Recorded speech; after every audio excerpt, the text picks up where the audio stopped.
Hi everybody, Kevin here. Today I'm going to talk about some of the most requested topics, which has really been surrounding particles and how to manage systems when they get complex, especially for projects that are, a bit more directed than like an abstract sort of visualizer system. I love making those, but a lot of times clients want a sort of particle look that uses very directed motion and keyframing and animation. So we're going to cover a little bit of everything, really focusing around how to control a particle system that has multiple components and using some of the stuff we went over last time with system modifiers to make some of that control a little easier. So let's get started. So I'm going to start from scratch here, and to keep this one fun and interesting, my idea was to have the scene where a bullet shoots through a hand, and we're going to particle it out and make it look like it's this really kind of VFX and schematics style.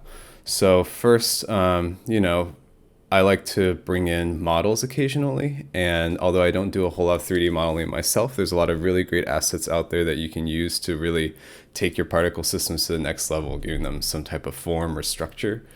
So I'm going to use these two models here, and you can get them from this guy called the French Monkey, and I'm going to give him a huge shout out. So this is our bullet and this is our hand. He's got a lot of freebies here that I find, have been kind of helpful in random occasions. And the assets that I used for this one came from this TFM style asset pack, and he's got a lot of really great stuff in here. So highly recommend you check it out if you want some fun stuff to play with. Let's get on with it here. I've already imported these two models, bullet, and for some reason the hand is named Mom, but let's start with our particle system. As you know, most particle systems begin with a particle root, so we're going to add one of those. And because we're using objects here, let's go ahead and create a mesh emitter. A lot of times when I'm testing something real quick, I'll just use a primitive emitter. But as you get into, I imagine, more client projects, a lot of them will provide models and things like that because they want a very specific stylization to it. So let's go ahead and load our bullet. And if we plug this into our mesh render like so, that's kind of, you'll notice the mesh render changed from that red crosshatch right into a sort of what I consider a valid node. So the mesh render doesn't work without some type of input. And to just visualize it, real quick, let's take a look here. So there's our bullet. Before we get too far, one thing that I always find myself needing to do with particle systems is to first toggle this fixed update rate. You don't have to do this, but for me, when I'm working on projects, I find this really helps make things more reproducible. And I typically match my update frame rate to whatever your project frame rate is. So I'm going to pick 60 for now. And I'm also going to lock down my project frame rate to 0.60. I already did that, but I think by default it's 999. So I'm going to go ahead and change that maximum to 60. And that way, as you play it, it will always play at the same speed every time. Otherwise, if you don't use this fixed update rate, what happens is your simulation speed kind of wanders up and down depending on how your system is performing. And you might get some, unexpected results, not necessarily bad, but just you'll have a little more difficulty keeping things consistent. So yeah, back to this bullet. So right now, by default, the mesh emitter emits on vertices. And, that's kind of a cool look. I'm going to go for something that's more spread out on this object, maybe like edges. We'll use some edges, or we could also try polygons and take a look at what that looks like. So you can see polygons fills out a lot more, but you get a slightly more random distribution of particles. So you know what? I think for this one, I'm going to stick with vertices. I think I like the sort of order that it gives, right? And by default, the point render, as you can see, renders these kind of square sprites. Let's change that. I've imported this circle.dds that Notch gives with part of their sample pack. If I go through and import it again, it's you can find it in documents, and then Notch sample projects, and then they have a folder of sample resources here. You can definitely make your own circle. I just always tend to go here just for really basic stuff. So if we choose the circle DDS, you'll see I've imported it again. I'm gonna just merge resources by file name since I already had one, and we'll go ahead and use that circle.dds. So now you'll see all of a sudden all your point renders change to circles. A little more organic. They also have a circle that's got like a gradient fall off if you want something a little softer on the edge. So, right off the bat, we're already getting some type of form. Let's also go ahead and add the hand and kind of start structuring our scene in some way, right? So right now we're running into this issue where, okay, we have one emitter that's emitting a certain number of particles on this mesh that we've fed it. And now we're adding a second. So right off the bat, we already have two emitters. And the best, like, you might be tempted to make two particle roots and kind of separate your systems. I try not to do that for two reasons. One is that, it's easier to manage your overall node graph if you have one area where you have particles going on. The other reason I don't like to separate them is you won't be able to have as many interactions between your emitters. I really like keeping everything in one particle root because it lets me use effectors between multiple emitters or have emitters morph and shift between shapes and things like that. So it gives you a lot more flexibility as you start animating and trying to do cool things with your scene. So I'm going to go ahead and feed in this hand object as well into our mesh emitter. And you can see right away both objects have kind of appeared overlapping on each other. Because these 3D objects aren't linked to anything, they don't have what you could consider positional data at the moment. I also like to, when I load meshes, give these a null that I'll use to ultimately place these objects. So let's go ahead and do that. And you'll notice when I add the null, the mesh itself actually appears because now it's a rendered object. If you want it to be just particles and not show the mesh itself, you can go into here and under your object attributes, you can take this visible slider, and we reduce this to 0. You'll notice they disappear. So that's a great way to engage a mesh, but then be able to hide it and do other stuff with it. So, our bullet right now is at, if we pause this and show the grid, 0, 0. And so let's move our hand off to, well, let's check our axes first. So red, RGB, right? So red is X, green is Y, and then blue is Z. So right now our bullet's kind of facing us. I prefer to, in this scene, have things travel in the X-axis. It's up to you how you want to do that. There's no right answer. So what I'm going to do is I'm going to take my object and rotate it by -90 degrees, it looks like. And that way my bullet's kind of facing to the right. And I'm going to move my hand over to the right a little bit here. And then, try to orient it so that the palm is kind of pointing towards my bullet. I think it'd be cool to make it look like the hand's kind of catching it. So I'll take this heading and just start rotating it. Oops, wrong way.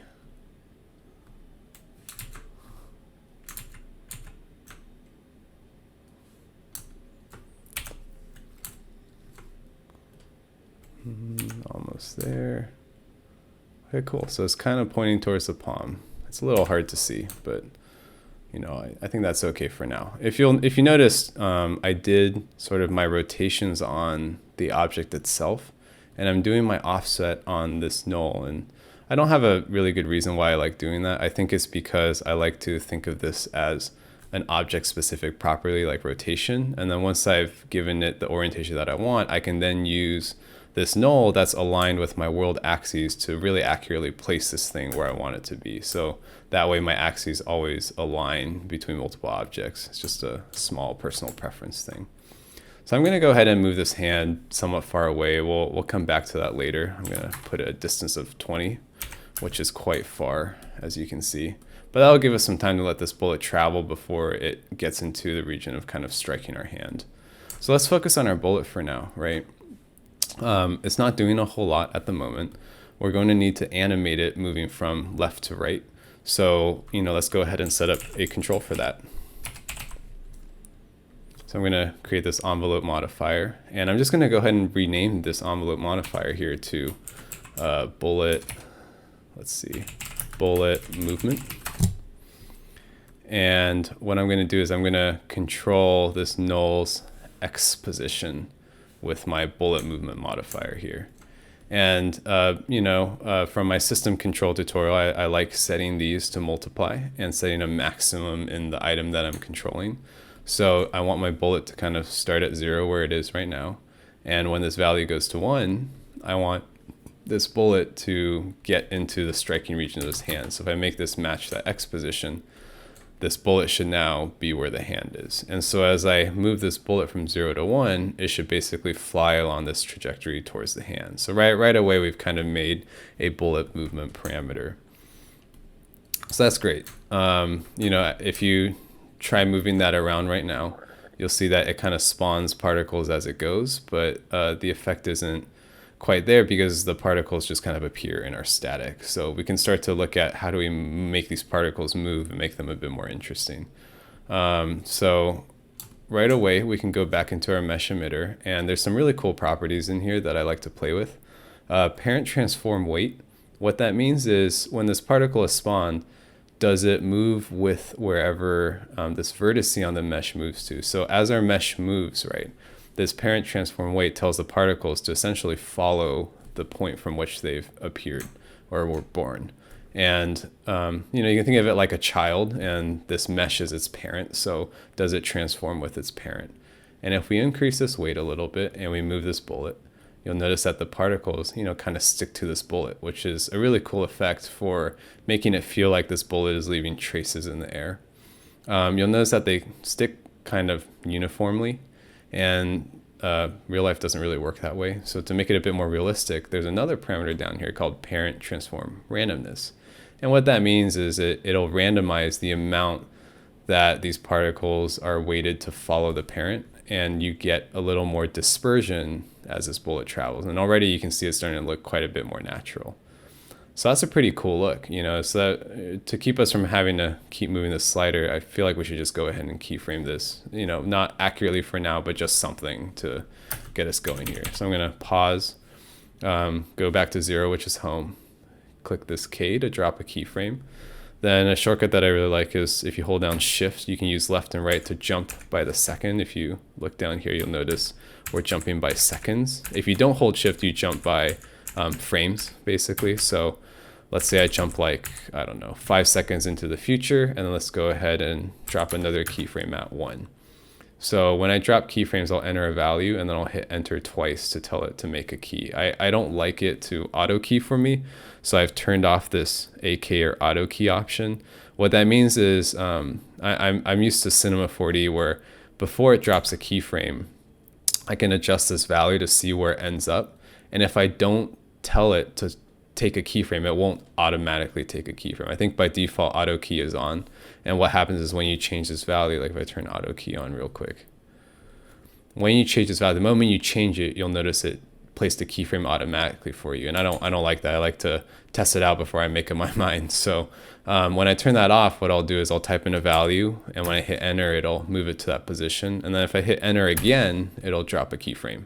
So I like having that confirmation basically before I drop a keyframe, and you'll notice it turned green. And if we want to double check where our keyframes are, we can go into our timeline layer view. And if you hit F2 to go to that, and you hit F2 again, it'll actually reveal the node that you have selected, and it'll show you these 2 keyframes you've just dropped.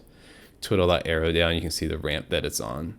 And if you want to see more detail on this ramp, you can go to F3, which is the curve editor, right? And here, if you hit F3 again, it'll locate this value that you've just tuned, basically.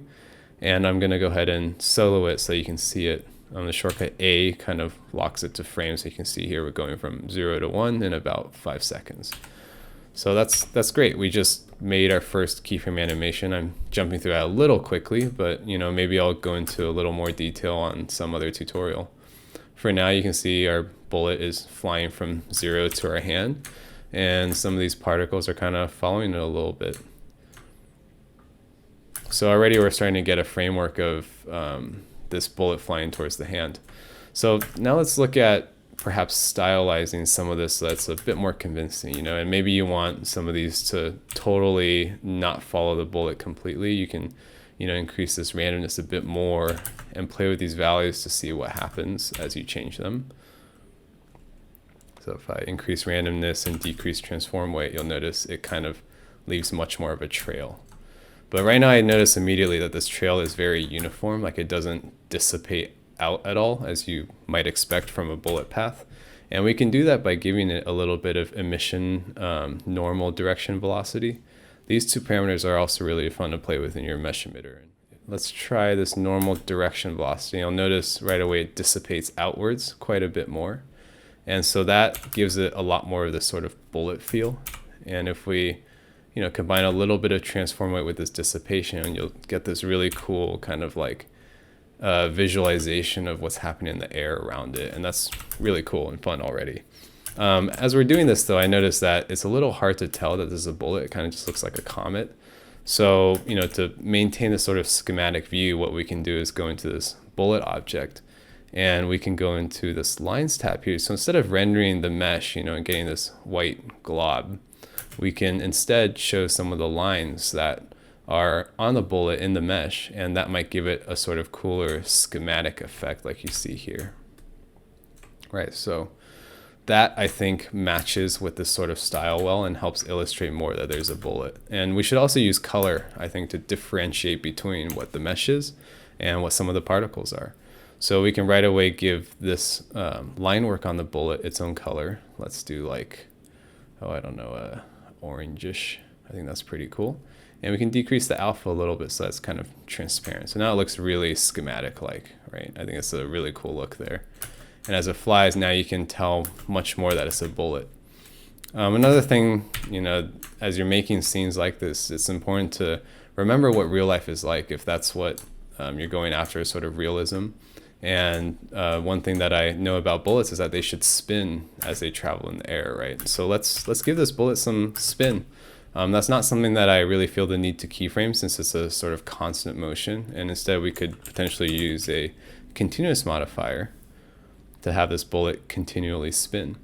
So we can either do that on the null or we can also do it on the object. To me, it makes more sense to do it on the object since we want to be able to, have this bullet spin, but then be able to move that after that the bullet is already spinning. I don't think it really matters which one you do it on, but hey, why not? So we're gonna tie this to, you can test out which one it is first. I believe it's bank here. Right, so we'll tie this continuous modifier onto the bank parameter. And the bullet's spinning, but it's really slow because this continuous modifier is only doing 1 degree, I think, per second. So if we increase the speed to say 10, we should be getting quite a bit more spin off of that. It's still a little hard to tell. Let's see. Okay, there, I see it a little bit now. So I think we should look at perhaps a trail render to better see this, or we can also increase the parent transform weight. Remember that this is going to follow the vertex that it's emitted from. So now you're starting to visualize a little bit of the spin as these particles stick with that spinning vertice. What we can do with the render, right, is if we add a trail render, that'll kind of show a path of where the particle has been, and it'll make it a little more clear how fast it's spinning. Right away, there's kind of too much going on there, so we should decrease the number of particles that emit a trail, and then we can also decrease the length of the trail. I'm going to use an age mode and then decrease this trail fade age and fade range. In general, I think your fade range should be less than your fade age. It's kind of at what age does your trail start fading? That's how I like to think about it. I'm not sure that's 100% correct, but it usually gives me good results. So, now we're able to visualize it a little bit more, right? We could potentially even spin this bullet even faster. Let's try like 40. So there you go. Now you're like really starting to see some of that spin. And as this bullet flies, we keep losing it out of our frame. I think we should add a camera and parent it to this bullet, and then we can track it a little better. So I'm going to go ahead and make a camera. And right now this bullet, this null is kind of this bullet control, right? So let's make another null and make that our sort of camera's parent. But then we can also make this null one of the children of this bullet control null. So if I make a little bit of room here and we disconnect this, or sorry, we can leave this connected. But what we can do is we can nest our camera inside of this traveling sort of bullet as well, and then just bring our camera back in the Z a little bit. So when we hit 6 and switch to our camera view, you can see now our camera is basically locked onto the path of our bullet. So if we switch back to orbit, you can see that our camera, as we play this, moves with the bullet. And this will make it a little easier for you to design, is if you just let this play, then we can basically track what this bullet looks like as it moves. And now you can really see the spin a lot better as these vertices move like that. So pretty cool, right? I think it could spin potentially even a bit more. So let's just increase this further. There you go. Now we're getting some really nice spin on that. Right off the bat, like, this is a little dense and washed out, so we can probably tone back this alpha a little bit, you know, make it a little transparent. And we could probably do the same with the point render. One thing I think is really important with the point render to make it look a little more natural and organic is this size randomness. Right now you'll notice every single particle is the exact same size, and it makes it look a little artificial. So I would typically like to increase this randomness a little bit, and you'll see some of the particles get a little smaller here. And that just helps make this look a little more natural, since, hey, not all particles are made equal. And right there, you know, this is pretty cool already. Now I'd like to take a moment and talk about, you know, how do we add some color to this, right, and make it more interesting? Well, a lot of people will go right in their mesh emitter and set a color here. I don't typically like doing that, and the main reason is that it's a very uniform sort of coloring. I find it kind of boring. It doesn't reveal a whole lot to you about what is different in these particles here, like what differentiates this particle from this particle from that particle. You can't really tell. So I typically leave this mesh emitter on just white as what I think of a blank canvas to work with. And then I also see a lot of people go in and use this life color shading. And, you know, it's a pretty cool effect in that it colors by age. So if we go from, like, say, white to yellow to orange to red, it'll basically color these particles as they get older, right? So the older a particle is, the more red it's going to get. And that's also, you know, I'd say a pretty nice effect. My main complaint with the life color shading is you can only do 4 colors, right? If you want 5, you know, or just 2, you don't really have the flexibility to do that. And so one of the most awesome nodes that I've found and I use in every single particle system is attribute shading. And the reason I like using this over either of the other 2 options is the attribute shading node lets you input a color ramp. So if you haven't used a color ramp before, it lets you define as many colors as you want. So you can choose just 1 or 2 colors, or you can make this, you know, like a 12 color gradient. And so it gives you just a lot more flexibility in what sort of colors you want to make your particles. And your attribute shading itself also has a normalized life setting. And what that is a particle that was just born is considered 0, and a particle that's about to die is basically an age of 1 or a life of 1. And that's really great, because this is essentially life color shading, but with the option of using a lot more colors than just 4, or a lot fewer colors than just 4. And what's really cool about attribute shading too is you have a lot more selections in here, like velocity magnitude. So you can color particles based on how fast they are traveling, or velocity along a direction, right? Like velocity X, Y, Z, or along the direction that the particle is traveling. And so you can get some really cool effects with some of the settings in here. For now, we're just going to use normalized life, and we're going to use this color ramp to set some of the colors in it.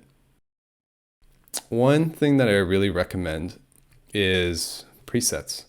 If you don't know a lot about presets, they're a way to basically quickly recall some settings, and I especially like using it for color ramps because it can take some time to like hone in on the colors that you want and find a palette that's sort of engaging. And you might spend a lot of time doing that. You might not be able to recreate cool color palettes you've made in the past. So if you ever make a cool color palette, I recommend just hitting this plus icon here and saving it into a preset. Or that way, once you've saved it, then you can always recall it at some later date. So I've spent some time and just made myself a bunch of presets. And that way I can really quickly dig through this and just, you know, like this is my fire preset, find some presets that I think might be interesting for coloring particles. And when you use this, you just have to make sure that you're using the right setting here and that your scale is something that makes sense for what your system is. One last thing that I think is kind of interesting is this attribute shading has a radius to it. So that's kind of within how far this attribute shading will actually have an effect. And because our bullet is traveling quite far, I'm gonna make this radius really large, like 1,000, and also my inner radius really large. So that way this attribute shading always has an effect no matter where the bullet is in our scene, at least within 1,000, right? And this color ramp, I think, might not be the best fit for this. I think it could use a little bit of tuning. I might make some of these colors a little bit lighter. So that's what's great about presets too. You may recall one and not like it. And so you have the ability to start from some sort of preset or template and then edit it a little bit into something that you like more. So I think I'm going to skew this towards a little more lighter tones. Right, so there we go. We're getting this kind of cool orange shading. And you can play with some of this scale and offset in here to change kind of which portion of your gradient it's sampling. So if I want a little bit more light tones in here, I can increase this attribute scale. And I can also now start to play with, like the life of my particles. Maybe I don't want them to live quite as long. And that way they'll kind of die off faster and trail for a little bit less. And I'll notice too, like for instance, there's a lot of tweaking that you can do. Like I feel like this trail render is probably a little too thick right now, so I could use it on even less particles. I want it to be almost kind of sparse, just a few sort of like trail feelings here. And that's pretty cool. Shading looks a little flat.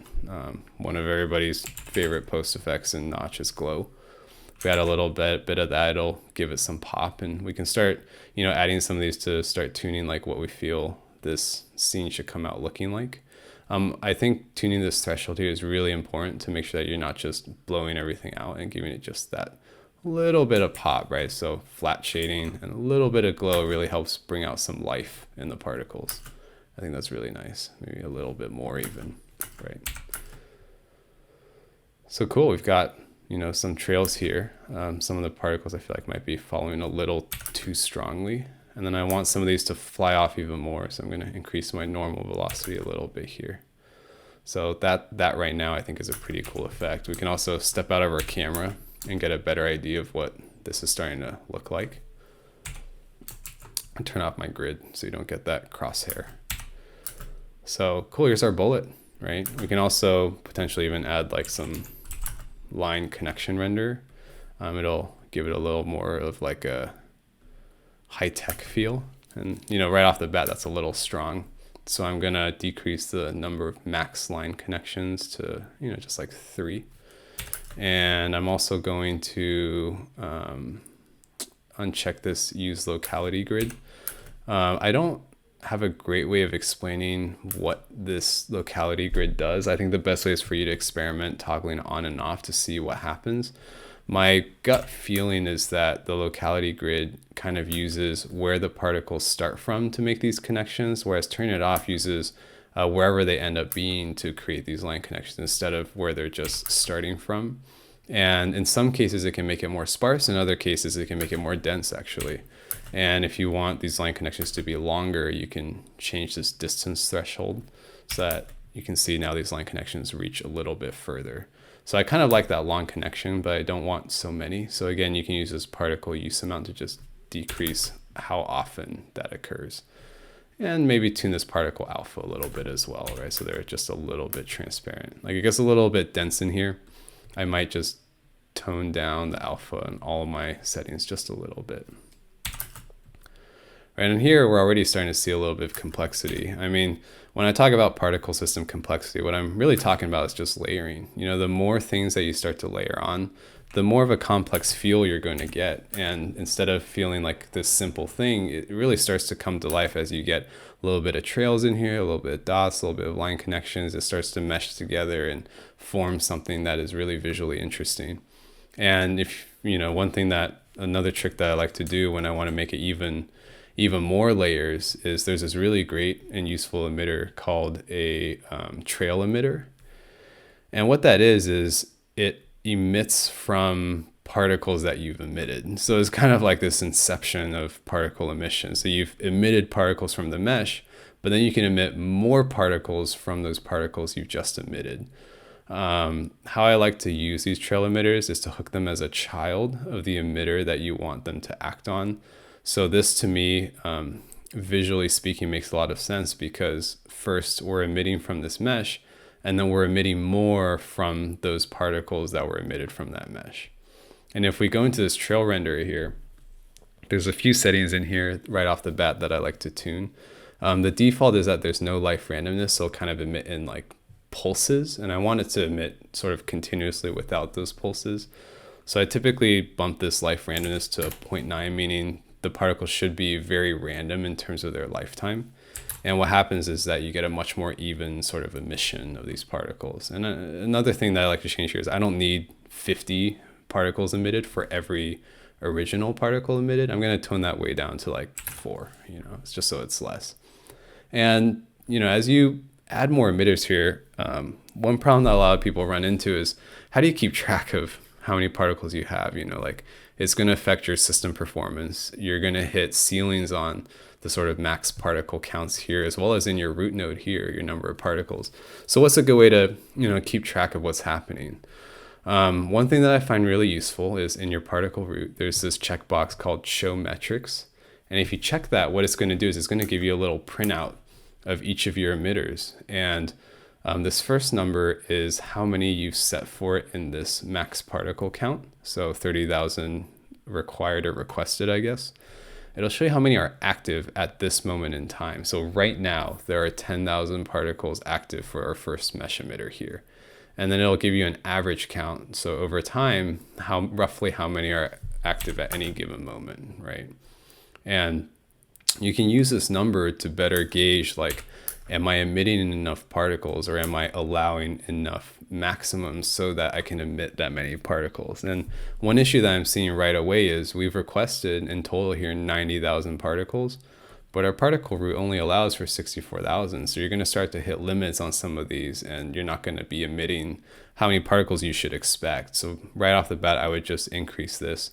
I wouldn't go too crazy with it, just be sensible with this number. I'm going to pick 250,000 right now because that gives me a nice little bit of room above 90,000 here. And you'll notice, see right there, our number went from 5,000 to 18,000. So that'll tell you that we were being limited by our particle root. So when I'm working on particle systems, I kind of like to leave this on. I think it's a really nice guide for where you are in terms of system performance in your particle system and how much overhead room that you have left. So this also shows us our trail emitter is kind of hitting this ceiling quite quickly. So one thing we can do is just, decrease this max particles per source particle. Because this is 4, theoretically, like we should be emitting 4 times 30,000, which is 120,000 particles, which is a lot. I don't feel like you really need that many. So if I decrease that down to 2, we're probably still going to hit this ceiling quite quickly, but at least it'll be dispersed a little bit more amongst all those particles.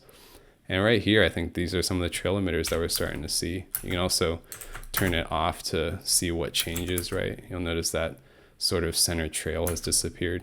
If I turn it back on, that center trail has returned. Just like in your mesh emitter, your trail emitter has a lot of interesting settings too. The same kind of stuff like parent transform weight, parent transform randomness. In this case, it's no longer referring to the mesh, but the particle that these trail emitters are emitting from. So similarly, we might also want to give this a little bit of like initial velocity tangent. That's kind of like velocity along the path of the original particle, the tangential path. And then you can also give it, velocity outwards as well. So that should, doesn't seem like it's doing a whole lot. Let me see. If we give it a little bit of transform weight, they should follow some of the source particles a little bit here. So you'll notice now they're starting to kind of like fizzle outwards a little bit, which is a pretty cool effect. Kramer, my cat, says hello. So, these particles are now following kind of their parent a little bit here. And what I like to do is, if you don't know what a parameter does, just go crazy with it, you know, make it some extreme value so that it'll show you what it's doing. And right now, like the fact that they're all colored the same isn't really helping our case. So let's talk a little bit about how to separate like our shading, for instance, per emitter and things like that. Pretty much every rendering and effector and shading node has an input called affected emitters. So like rendered emitters, rendered emitters, rendered emitters. This one has an affected emitters. And what that input is which emitters do I work on, right? So let's say we only want this sort of fire shading we've made to work on our bullet mesh emitter. We can feed this into this input here. And now this attribute shading won't affect any of our other emitters, like this trail emitter or our mesh emitter. So now you'll notice our trail emitter here has turned white. And I think that's a really good way to sort of QC and figure out what is actually going on and visually separate that from the other particles in our scene. So now as we play with these values, we should get a much better idea of like what's happening there. So I'm not seeing enough of this outwards velocity that I wanted, so I'm going to make this 10 and see what happens. So you'll see there it's kind of going crazy now, and now I have a much better idea of where I want that to potentially sit. So I don't like what this initial velocity is doing, so I'm going to turn that off and instead just use this parent transform weight. And as some of these parents fizzle outwards, these trail emitters should follow a little bit, basically. Looks like that's already kind of happening. I think it gives it this really nice like explosion sort of effect. And I might even push my original particles outwards even a bit more with this normal velocity. Right, so I think that's a pretty cool effect there. I might also decrease this randomness a little bit so we have a few that kind of stick to the bullet and are spiraling with it. And I think I took away too many trails perhaps. So as you can see, there's a lot of fiddling to figure out where's that sweet spot that you want to hit of visual appearance. And, you know, to maybe make these trail emitters a bit more interesting, I don't think they necessarily need this trail render. So similarly, we can use that same input to tell it only render trails for our mesh emitter, not for our trail emitter here. So you're already seeing like quite a stark difference between our trail emitter and the particles that are actually on our bullet. And then to go take it a step further, we could even give our trail emitter here a separate attribute shading. So if I make a duplicate of that, I could create a new attribute shading that only our trail emitter is affected by, and then give it a different color ramp. I'll pull down my preset here and, you know, maybe choose like a different color scheme for it. Like, that was not quite right. Oops. Maybe like, let's see, purple to yellow perhaps. You know, that's kind of like a very opposite color that I think is kind of cool. And again, we can play with this normalize life a little bit to select more within that range what colors we want. So kind of, I like this dark teal purple. It's a cool effect. And, you know, I might decrease this max particles count even further and lower our emission rate a little bit so it doesn't emit as quickly. So you just get a little less, and it's more of like this effect lasting afterwards. And what I might do is, because this one's only points and line connections is looking a little faint, so I might bring the points and lines back up and then lower the trails a bit. So there's a lot of back and forth that you're going to do here. And that's why it's important to kind of visually organize your graph in a way that's really fast to navigate through it and make changes as you go. Right, so I think that looks pretty cool. And you may, again, as you fiddle, like maybe I want this to spin even faster. Maybe even a little bit more. Oops. What did I do? Control C. Make this spin a little bit more. There you go. So now it's really spinning. And I think that's a pretty cool effect. I'm going to do a little more fiddling here.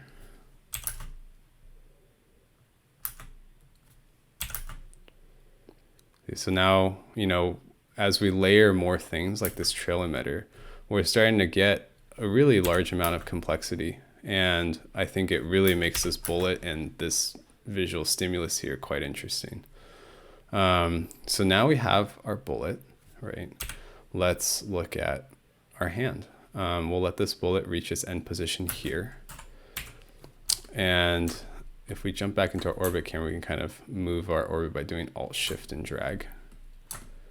And so I feel like we need to position our hand so that its palm is actually catching this bullet. So if I move this hand down in Y so that the palm is in this region, I think the hand also needs to be a little bit bigger. So maybe I'll double its size right off the bat and move it down even further. Right, so our hand right now, you can see, is actually using some of the same point and line connection renders. I think I'm going to make a new set of these for just our hand mesh emitters. So if I take these two and duplicate them, I can first, in our original two, tell it only render on, I'm going to select both our mesh and trail, only render on the bullet stuff. Oops. Right, you can see it just connected those to our rendered emitters here. And then for these two new ones, I want these to only render our hand. And you have to be really careful when you go through, and as you start using rendered emitters or affected emitters, you have to be very specific in telling them, okay, these two new ones only affect the hand. These three original ones only affect this bullet. And within this bullet, only the point and line connection affect the trail, and this trail only affects them, or the point and line connection affect both the mesh and the trail emitters. Whereas this trail render only affects the mesh emitter and not the trail render. So it starts to get a little bit confusing. You can obviously outline some of that in comments, but part of this is just going to be knowing your scene and visually organizing it in a way that is easy to parse through so that people can hover here and figure out, oh, okay, it's these two. Hover over this one, and be like, oh, okay, it's the mesh emitter. So there is inevitably going to be a little bit of digging that's going to happen if you hand any complex particle system file off. But by separating these, you have a lot more control in terms of what you can do per object. So similarly, I might make a new attribute shading for the hand. And again, just remember to be very specific with affected emitters. So let's pick a different color scheme. Maybe this ice preset I have here is kind of cool. And I might shift this again towards like a lighter, brighter tone. We're going a little bright today.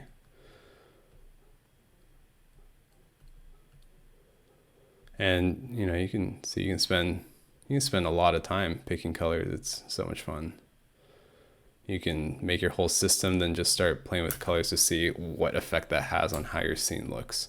And so I really picked this color just to get some nice contrast between our hand and our bullet. And again, play with some of these settings to tune within that color curve where you want your attribute shading to sample from. So I wanted some of the teals that are mixed in here. And you can also, again, play with, for instance, polygons, right? Or edges to see what effect that has on appearance.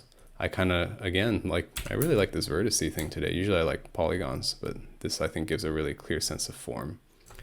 And you can already start to see some cool camera angles we might be able to pick out later.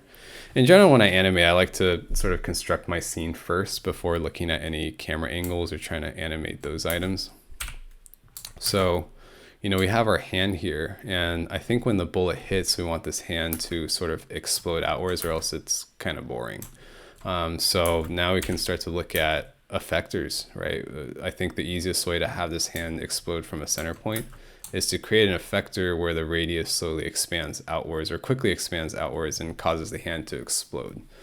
So as we're thinking about that effect, like what is the right effector to use, right? You could certainly look at an explode effector. You could also use, I would think, a force effector. I don't think a velocity effector would be the greatest because velocity effectors tend to move at a constant speed, whereas we want a very rapid acceleration and not an instant velocity change because it takes time for these particles to accelerate and reach full speed. So I'm going to just use a force effector. You can certainly try and experiment with other types of effectors. There probably isn't a right answer in a lot of scenarios, just preference. So I'm going to create this force effector, and just a reminder that, again, you have to use the affected emitters if you don't want it to affect other things. So I'm going to link in just our hand for now. And for this force effector, you'll notice that right away you don't see an effect. And part of the issue right now is that our force effector is back here by our origin, whereas our hand is way over here. So how do you now make this force effector a child of this null that you moved way over here? Like, this is already, the particle root is the parent. You can't just make this null the parent of the force effectors. How do you go about doing this? A lot of these effectors have an input called transform node, and these effectors themselves also have like an XYZ information here. So in this scenario, I'm just gonna, because we've only offset in the X, I'm gonna use this position X to have this null also feed into. And you'll see right away that our force effector has been moved to this hand. If you want a bit more control, because once you tie this in, you can't really move this force effector anymore. If you want a bit more control, you can just make another null, right? And basically first route this null into this null, and then feed this null into the position X. And now this lets you offset this force effector a little bit, right, from just the raw value that it has with this hand. So our force effector is now here, and let's see, actually move that. We want to, instead of directional force, we want to repel. And so this force effector should start to repel some of these particles here. Let's see, why is it not? I think the mistake I'm making here is I actually have to use the transform node for this force. I don't think we can just use the position X here as much as I would like to. So it's really good that we made this dummy node because it lets us reposition this force. And you'll see once I linked it up there, our force now is coming from the center of their hand, kind of where this bullet is hitting, which is very convenient. And a lot of these effectors have a radius here, so we can kind of use this to control how far it affects. So when the bullet first hits, it's not going to affect a very large radius. It's going to start from just the center portion of the palm. So it's going to be very focused in the center here. And then it's going to widen, right, and force the rest of this hand outwards. So we can give this radius a control here. Let's make another envelope modifier. And in this force effector, we can use this envelope modifier to control the radius now.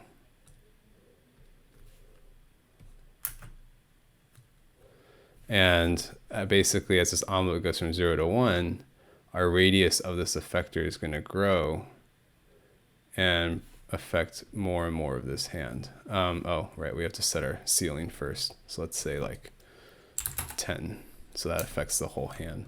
So as we modulate this envelope modifier now, it should go from affecting a very small center portion of the hand to affecting a much larger portion. You see already that's really quite cool. So as we modulate that, we can kind of create a center outward explosion effect as the bullet hits. So let's see, we will animate that. We might also want to animate this amount here. So if I give it a ceiling of 100, it's going to be really rapid. We can tie this in, and that way, as the radius grows, the amount of force also grows, and I think it'll be a nice effect there. It's like that. You can really feel the explosion now, right? Cool. So let's rename this envelope modifier to hand explode. And that'll be a useful control in a moment when we keyframe that. So if we look at timing this explosion of this hand with this bullet, we can jump back to our curve editor here, and obviously right here is kind of when the bullet hits. So similarly at this point here, we could probably start having this hand explode ramp up. So we'll drop a keyframe at 0, and then we'll move forward sometime and then drop a keyframe at 1. And it's not showing on our curve editor right now because this S for solo is only showing our bullet movement. If we click this S for hand explode, it'll show both, and we kind of see how they relate. I use Control Alt and drag to kind of move around or to zoom on this curve editor. If you Control Alt and drag left and right, it kind of zooms in time. And if you Control Alt drag up and down, it kind of zooms in this value height. So you can use both together to sort of reframe this, and then Alt click and drag to move and pan. So we can kind of get a better idea of how this is timed. And if we want, we could just play it once from start to finish and see, does this explosion time correctly? Right, so I would say it explodes a little late there. And so some shortcuts I start to use now is if you select a keyframe, you can use Alt and then left and right to bump it in time. And I think that's a really handy tool for quickly being able to move these without necessarily needing to use your mouse. You can also use your mouse by Alt click and dragging. If you don't hold Alt, it'll only drag the value even if you drag left and right. So you definitely want to make sure that you use the right shortcuts here in the curve editor. So I feel like this could almost start a little bit sooner. So as this comes in, our hand explodes basically. So, you know, it probably needs a little bit of finessing, but our element of control there is at least. One thing that's kind of odd is right now this bullet stops right when it hits the hand. I think we want our bullet to overshoot a little bit. So we can move this up past 1, and it'll basically move past the final point that we've set. And I think if we shift this in time a little later as well, it'll feel like the bullet's really traveling through the hand and causing it to explode. So we could probably even move this even later. So let me back up a little bit further. Right, so that feels a little more natural. However, bullets still exist. We kind of want this bullet to disappear, right, and these particles to fade off. So let's make a control for that. You know, so as you can see in terms of particle complexity, when you start animating the system you've made, you have to make controls for the animation and the sort of storyboarded sequence that you need to do. And if we need this bullet to disappear, right away you should know that you need to basically decrease your emission rates of your bullet. So if we link this to emission rate from 1 to 0, I'll change this to multiply and rename this. I'll call this bullet visibility. And we're gonna have to keyframe this as well, right? So if we jump back here, as this bullet moves through, we want this bullet visibility to go from fully visible, oops, not question mark, K. Let me jump forward in time a little bit to not invisible, but to stop emitting, right? So if we solo that as well, now we can see where this bullet starts to fade off. And so as our bullet flies through, it's just stop emitting particles, and that works, but our line work still shows for this, this bullet object itself. So we could use the same bullet visibility, and here you can start to see why using modifiers is so powerful if you want to control, right, more than one parameter, like I mentioned in the other tutorial. We can go into our 3D object here and tie this bullet visibility also to our lines alpha. And what'll happen is as the particles fade off and stop emitting, our bullet will also fade. And you'll see there's a little bit of timing issue there. I think we need this to start fading a little bit earlier and maybe fade away quite quickly, actually. I think that'll do the trick.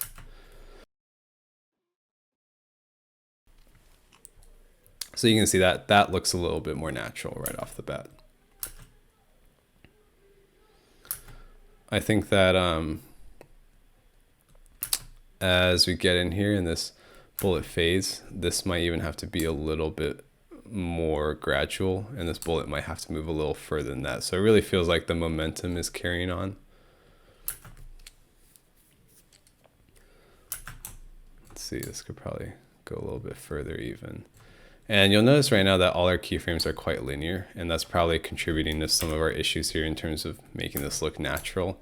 To be honest, I actually don't prefer the default interpolation that Notch uses, which is TCB. I typically like to use Bezier because it gives me handles and some control of the curve of these from a visual perspective. I'm also not a huge fan of the way Bezier curves work at this moment in time, but hopefully that'll change in the future. I've already made some feature requests. Hopefully those will be implemented soon to be more like After Effects and Cinema, which is really what I'm used to and what I would imagine most motion designers are used to as you start keyframing. So you'll notice when we added this Bezier, it kind of has more of like an easing in and out. And so all these movements are going to have more of like what I consider momentum, and it's going to help this scene look a little more organic and natural. You may have to retime a couple things, and if you want to set Bezier as your default, you can right click here and change your default key interpolation from TCP to Bezier. That's typically something I will do. You know, the colors here, if you ever get confused, you can expand these and it'll tell you which color is what. So our hand explode, I think, needs to happen a little more quickly. So I'm going to shift that keyframe forward. Or actually, maybe too quickly. I think it needs to happen later, but quickly still. Ooh, too late.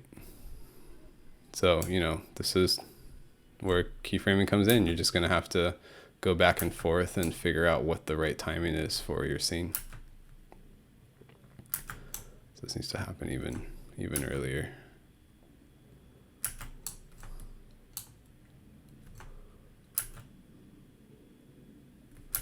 A little better.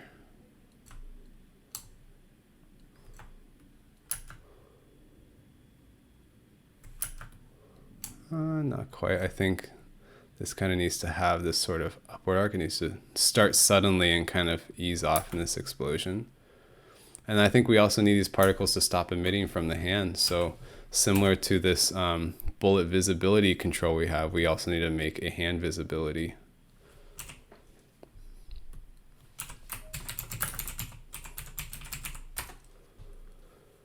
And at this point in time, I would say that you kind of have the tools you need to make complex particle systems. I'm going to continue on and kind of finish out this tutorial to match, you know, our intended goal.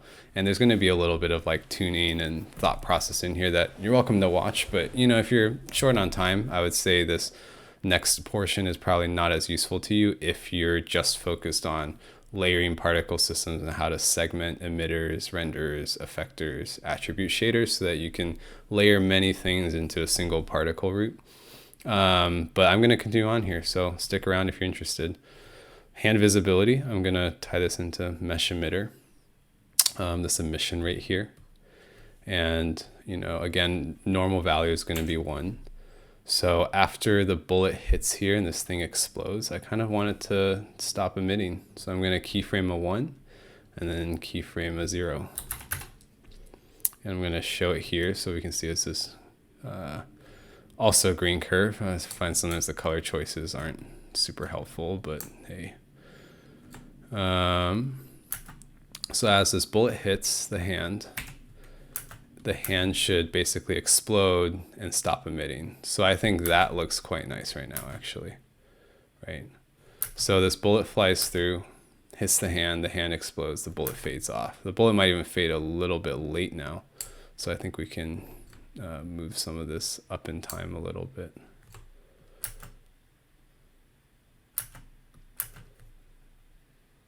I think this could start fading off even sooner.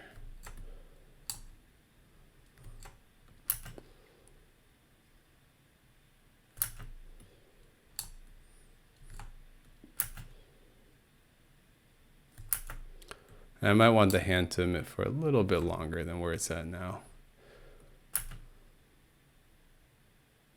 I think that looks pretty nice. We play from start to finish. Right, we have our bullet fly in, hit our hand explodes, our bullet fades off.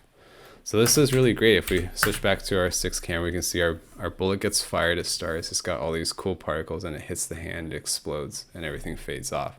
So right away we have this animation sequence that I would think is pretty cool. You know, we can get into a little stuff here like fine details just to add a little bit of dynamicness to it and make it a little more visually engaging. One thing that I think is really important is kind of like pace. So right now everything is just one linear speed. The bullet gets shot, it's the same speed as it flies, it hits the hand. Everything just happens in this sort of boring linear flow. If you look at traditional motion design, what makes these things really interesting is having like something that's really fast and then it slows down. You have a slow motion section where you can really let the viewer take in the detail of what's happening, and then you take them back out by speeding it back up and continuing your scene. And it's really powerful because you can think of it like curve frame easing. It creates interest, right? Things in life don't happen all at the same speed. You have things that happen seemingly very quickly, and then you have moments of seemingly slow-mo where in movies and VFX, it creates a lot of interest and creates a lot of tension, right, and suspense. And I think that is really the key to making good animation and motion design and making it that much more interesting. So one way that I think is a really good way to do that is to segment kind of your action that's happening here into a few different sections. I think what I want to do is basically, as the bullet gets fired, it should be very quick, right? When guns get shot or bullets get fired, it's a very sudden thing. So it should this animation should have a very fast start. And then I think it would be kind of engaging to have a slow-mo section in the middle as the bullet's flying, so you can take in all the detail of this complex particle system you've made. And then it should speed up at the very end when it hits this hand and has this grand finale and has this impact, right? Again, a very sudden thing.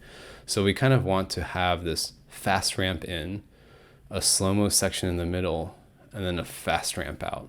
And this gets into some of the speed control things that I've seen a lot of people struggling with as they're starting out in Notch. And one thing in particle systems that I think is really helpful to control this is actually this fixed update rate. If we play with this a little bit, if I make this a low number, you'll notice that the simulation happens very quickly, right? Everything is very fast. And if I make this a very large number, like 180, I start over, everything's going to happen very slow, right? The way that the particles move is going to be much slower, you can see. So I think this fixed update frame rate is a great way to kind of control your particle simulation speed. And I think this is a really great tool for creating essentially slow-mo sequences where not only your camera animation and bullet animation slow down, but your actual simulation rate also slows down. It's a tool I've used a lot in some of the particle animations I make. And I think it's really what gives it that extra bit of interest and suspense, like I was saying. So let's also make a control for this. We'll have an envelope modifier that goes from 0 to 1. And we probably don't want to bring this all the way down to 0. And we want to be able to modulate that. So this is one of those scenarios where I would go beyond just an envelope modifier, maybe look at a range remap. What a range remap is, it remaps an input value to an output value. So right now, if I make my range remap have a value of 1, this multiply is basically going to modulate that 1 from 0 to 1. And so the in right now matches a default, which is 0 to 1. But I want the out to modulate this particle root 180. So I might also make this range remap a multiply. And if I link this up, actually I have to double click this and do it. For some reason that one won't link with that shortcut. If I link this to fixed update rate there. So what this is doing is when range remap has a value of 1, it's basically the slowest that the simulation will happen. So I think of this as kind of like a slow-mo control. And when the minimum range remap I want to do is maybe like 0.1. I don't want it to go all the way to 0. So when this is 0, this whole animation should play back at a relatively fast speed. And when this is 1, this animation should play back in kind of slow-mo. And then you can modulate this 180 to be even higher if you want like even greater slow-mo effect. I think 300 might be a bit too high, so I'll stick to 180. And now I can use the slow-mo control to kind of modulate any slow motion in this animation to make it a bit more interesting. So in our curve editor, let's first modulate how this bullet flies towards the hand. So right now this bullet's flying kind of in this X trajectory. And you can see it's this very sort of linear path or it's not so linear anymore because we have this curve. It starts slow and then kind of gains momentum, travels at a constant speed until it hits the hand and then slows down. So we can now play with this curve editor and kind of, if we solo just that, we can focus on the bullet's speed and segment this into essentially 3 sections: the entry, the slow-mo section, and then the exit. So if we add some keyframes here, by default they're Bezier because I've changed my default, we can now kind of create this first entry section. And when you look at a curve editor, this is basically the like velocity in a way. So I want this to come in with kind of a bang and start fast. And then I want it to like slow down and level out into our slow motion section. I also don't want this slope to hit 0 during this keyframe, because that means our bullet has completely stopped. I just want it to slow down. So if I play that right now, you can see our bullet starts fast, slows down, right, as it enters this section.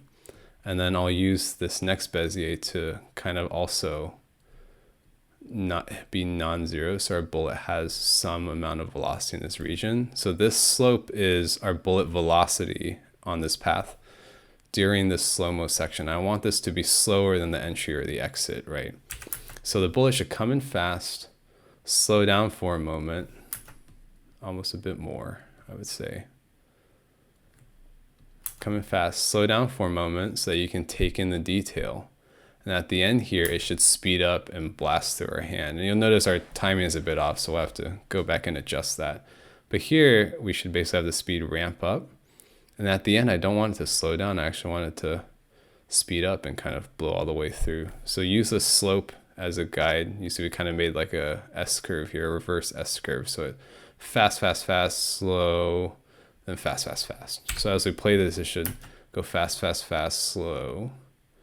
Right, so we'll do some stuff here, and then it should end fast as it blasts through the hand. So right there, we've created kind of this dynamic nature, and I think that already looks pretty good.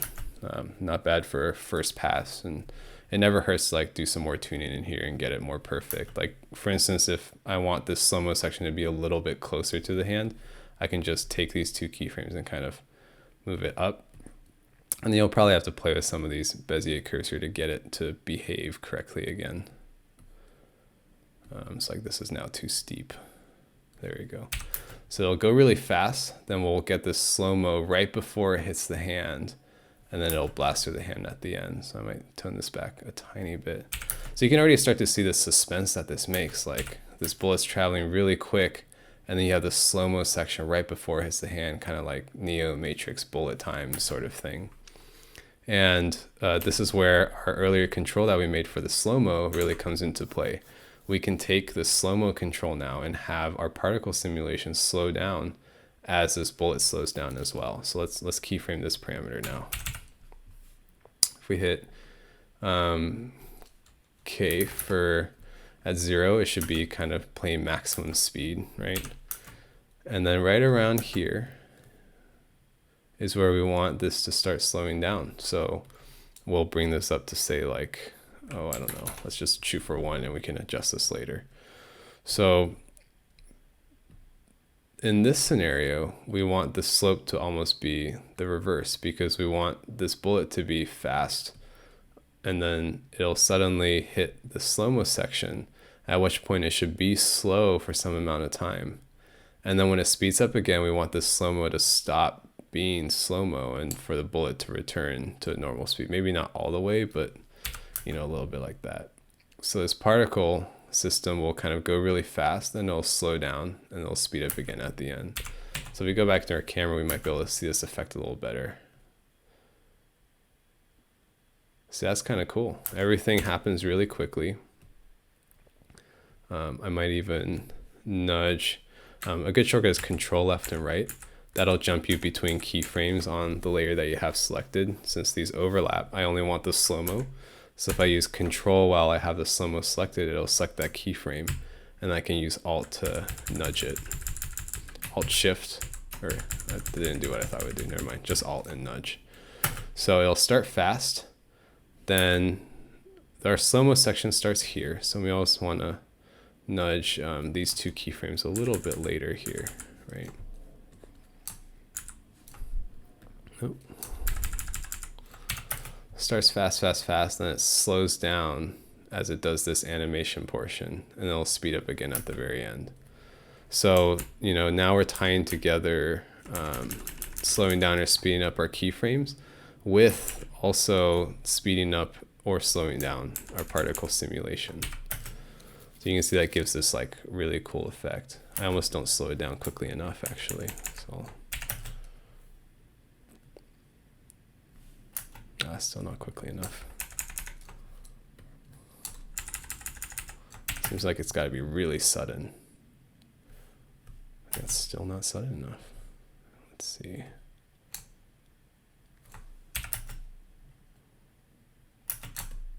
Let me expand this time a little bit so I can better see what's going on.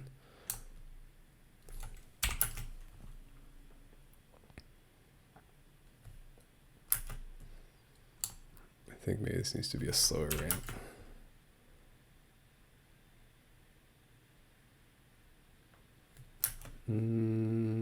Let's see. I think this might be not slow enough, actually. So I'm going to go back into my particle root and just increase our fixed update rate.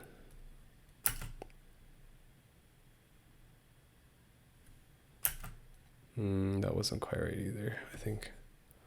So as you can see, there's quite a bit of fiddling that needs to happen here. And this is why motion design takes so long.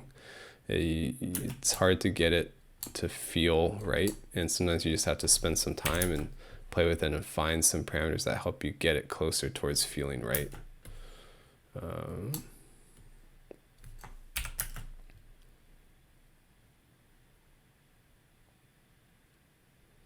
I think this parent transform weight might be a little too strong in some of these. Something tells me that might be the case here.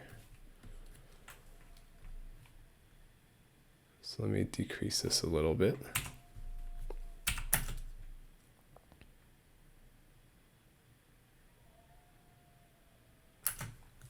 Even a little bit less.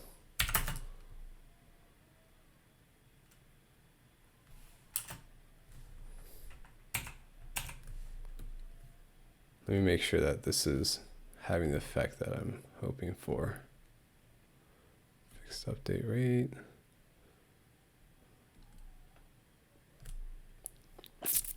You know, I'm going to change this because it's hard to tell right now. I'm going to change this to a replace. And we're going to go from 10 to 240. So now I don't have to worry about seeing what this is. I just know when this is 0, it's 10, and then when it's 1, it's 240. I think that'll make it a little easier to modulate.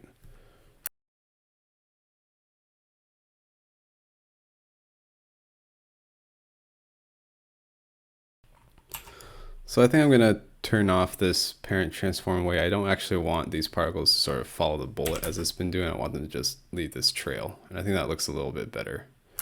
And if we give it a little bit of emission velocity, they should emit with a little bit more velocity based on the direction that this thing is spinning. So you can see here that this is really cool. And as we slow it down, you see a lot more detail in what's happening. I think I can tone back my normal velocity a little bit because it's spreading out a little far now. I think that looks really nice.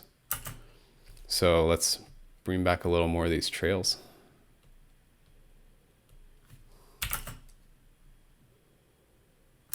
Maybe even a little bit more. Let's see.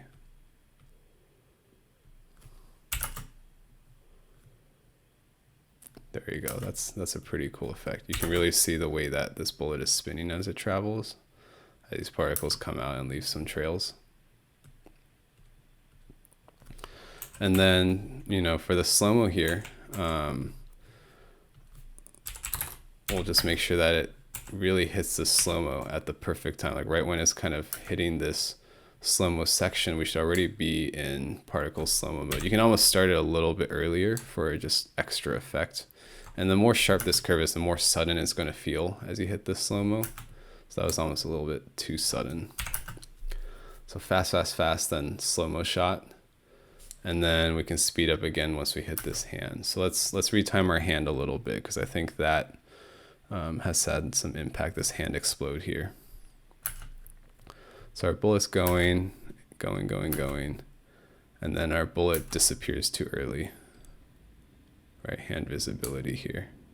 Or not hand visibility, we want bullet visibility, there we go. So it disappears a little bit too quickly.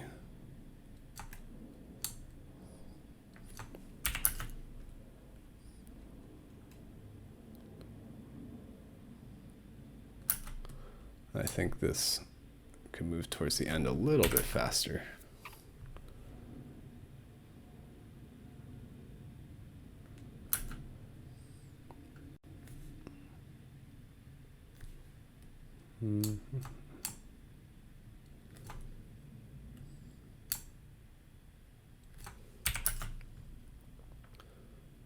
Slow, slow, slow.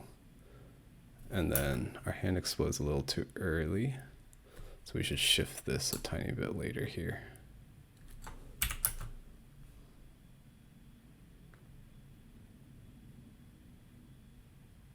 So I think that looks pretty good actually.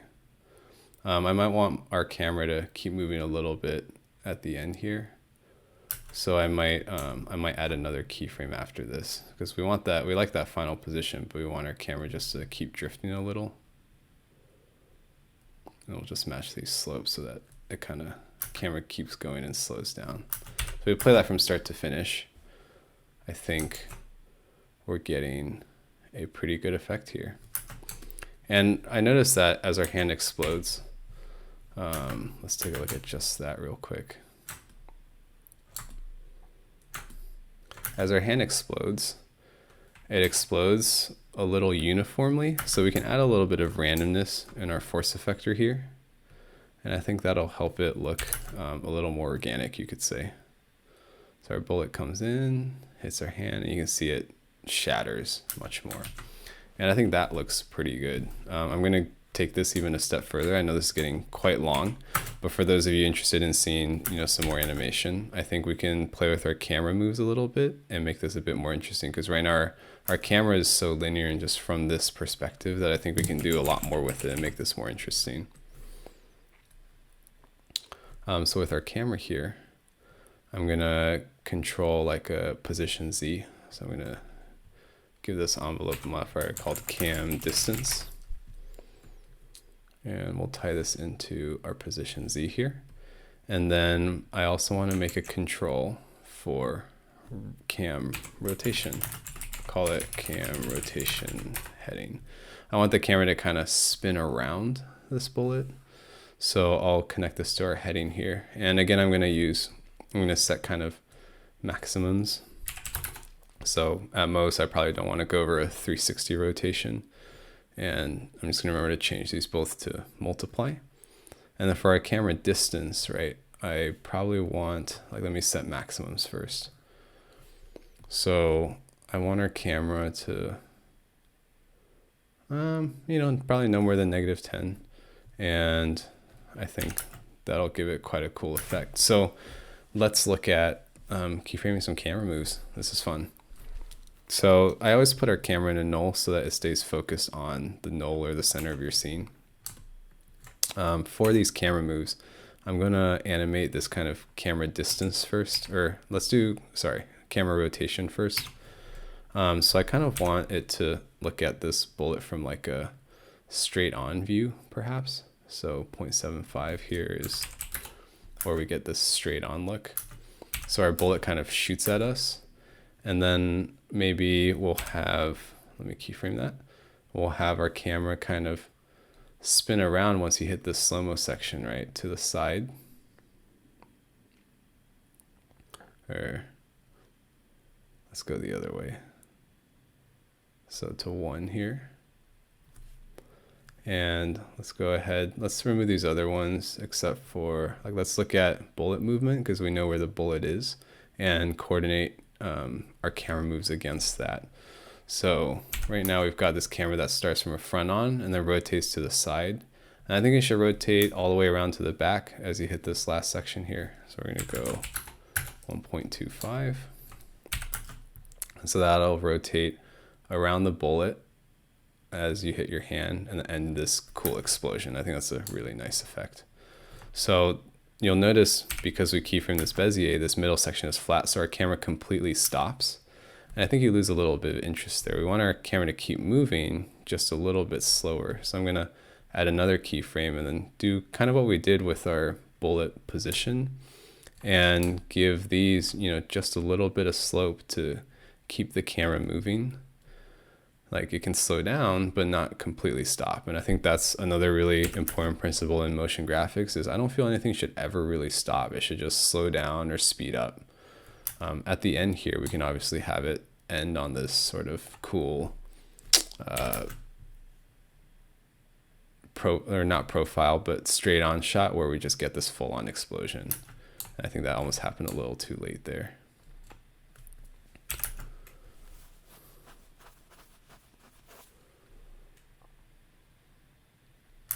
So it almost kind of snaps into place a little too quickly for my taste, I think. It needs to be a little smoother there. So slow-mo. And then our end shot. So that's already a little better. I might move both of these up a little further like that. So my recommendation is if you want to do some keyframing, get comfortable with your curve editor. That's going to be everything as you start doing camera moves. The faster you can get on the curve editor, the more comfortable you can get with editing curves, the more compelling your animations will look as you work through it and iterate.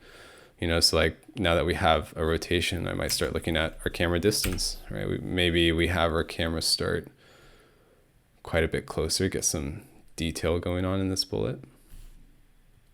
So let's show our camera rotation, camera distance, and our bullet movement to coordinate that. So I'll start really close. Then as we get to the slow-mo section, maybe I want to pull the camera out a little bit.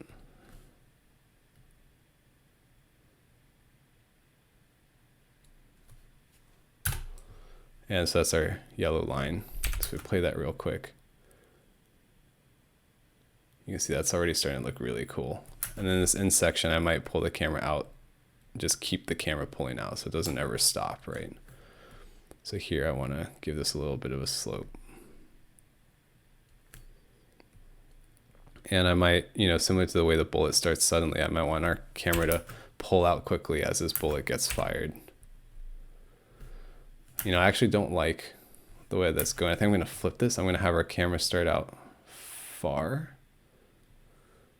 then get close to our bullet, and then move back out far. And I think that's a much more compelling motion, right? It feels like we're where the hand is, right? We're looking at this from the perspective of the hand. This bullet's getting shot at us. We're zooming in, kind of catching this slow-mo flyby real quick, and then zooming back out as it goes on and hits this hand. So it's almost like we, in a sense, we dodged a bullet. I'm gonna bring this in really close, see what that looks like. Oh yeah, I think that's cool. So again, you know, if you're gonna put in all this work adding detail to your particle scene, make sure that you put in the time doing camera moves so that the viewer can really catch all this detail and get captivated in the suspense that you have here, you know. Obviously, like I still need to smooth some of this keyframing out a little bit. It kind of snaps in here at the end without camera movement.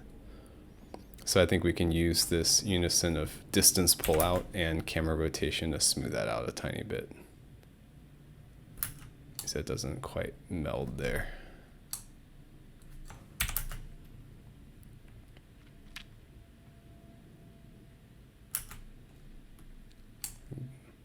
Screen one.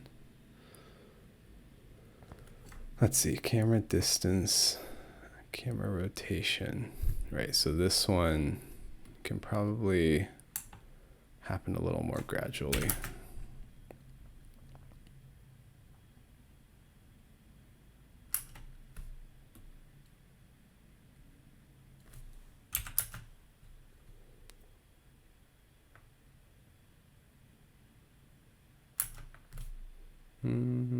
So more fiddle, fiddle, fiddle, fiddle.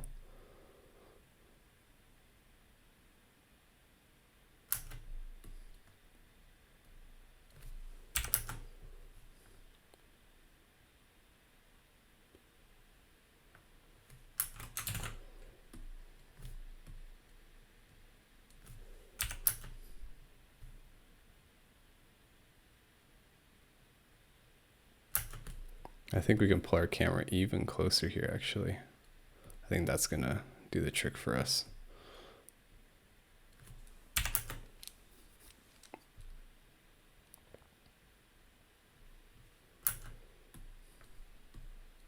I don't think our camera needs to pull out quite as far. I think we can kind of follow this bullet closely.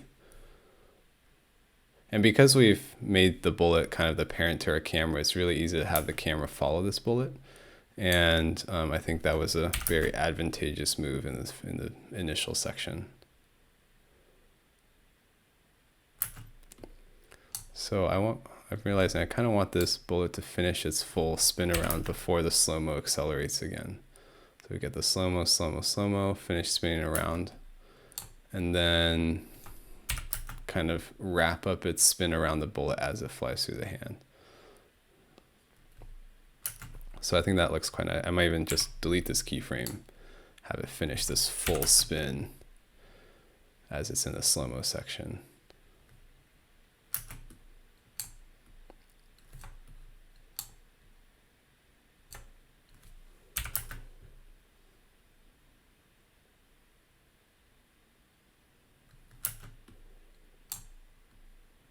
Doesn't feel quite right, so just keep fiddling. I mean, that's pretty much it. And at this point, you can look into, tuning some of your post effects, things like film grading, maybe toning this glow a little bit, because I see some blowout in certain sections. I'm going to call that pretty close to good. I mean, this is really similar to the example I showed you.